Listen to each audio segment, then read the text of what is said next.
Alhamdulillah, wassalatu wassalamu ala rasulillah wa ala alihi wa sahbihi wa mawalah. Siapapun Anda pasti akan mengalami yang namanya kelelahan dalam hidup. Siapapun Anda pasti akan mengalami kecapean dalam hidup. Apapun status Anda, apakah Anda orang kaya ataukah orang yang tidak mampu, apapun posisi Anda, apakah Anda orang yang memiliki jabatan atau orang yang tidak memiliki jabatan.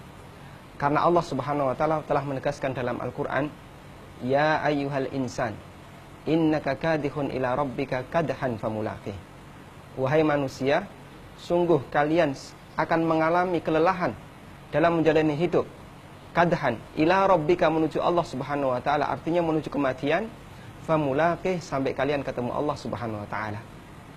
Apapun pekerjaan Anda, apapun profesi Anda, apapun jabatan Anda, apapun aktivitas Anda, pasti Anda akan mengalami yang namanya kelelahan dan kecapean dalam hidup.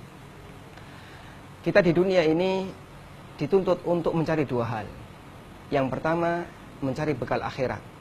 Dan yang kedua, mencari bekal dunia agar kita bisa bertahan hidup di alam ini.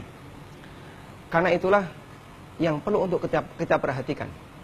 Ketika kita mencari rizki di dunia, maka pastikan agar rizki yang kita dapatkan adalah rizki yang nantinya tidak akan menjadi sumber bencana bagi kita di akhirat.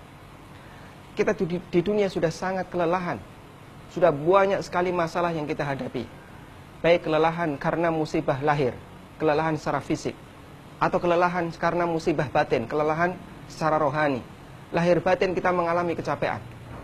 Maka kita menginginkan agar jangan sampai di akhirat kelak Allah Subhanahu wa taala menjadikan kita di posisi yang dihukum oleh Allah, karena ketika di dunia kita tidak waspada dan tidak hati-hati pada saat kita mencari rizki dan mencari modal untuk hidup di dunia. Dan kita bisa pahami bahwa karakter dunia yang halal dihisap oleh Allah Subhanahu wa taala, sementara yang haram akan dihukum oleh Allah Subhanahu wa taala. Sehingga apapun yang kita lakukan, baik halal maupun haram, dua-duanya akan kita pertanggungjawabkan di sisi Allah Subhanahu wa taala. Yang halal dihisab, sementara yang haram dihukum oleh Allah Subhanahu wa taala. Maka pastikan sekali lagi, jangan sampai ada rizki yang haram masuk ke dalam tubuh kita, karena ini justru akan menambah rasa capek kita, kelelahan kita besok di hari akhir.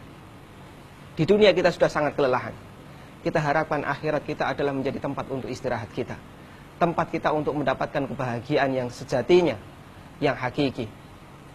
Kemudian sebagaimana disebutkan dalam hadis riwayat Abu Barzah, Nabi SAW mengatakan, la tazulu qadama abdin hatta yus'al an arba'.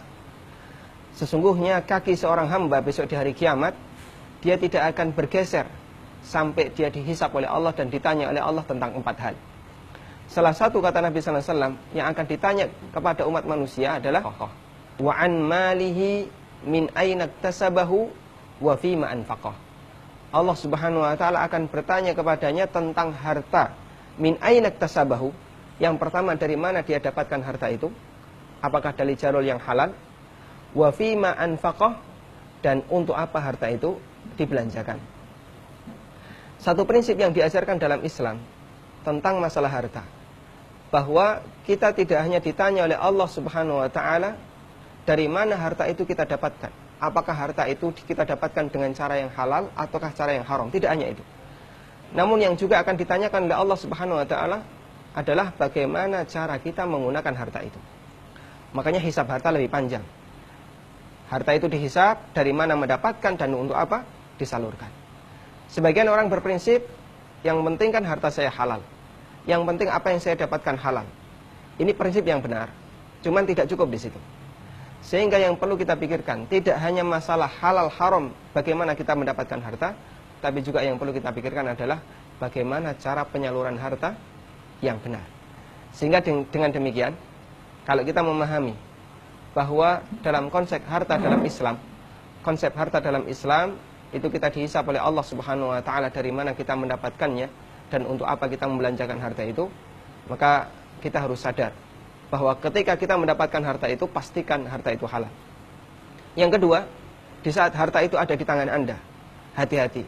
Jangan jadikan harta yang ada di tangan Anda ini, meskipun itu halal, sebagai sumber malapetaka bagi Anda, kemudian Anda salurkan untuk sesuatu yang tidak benar.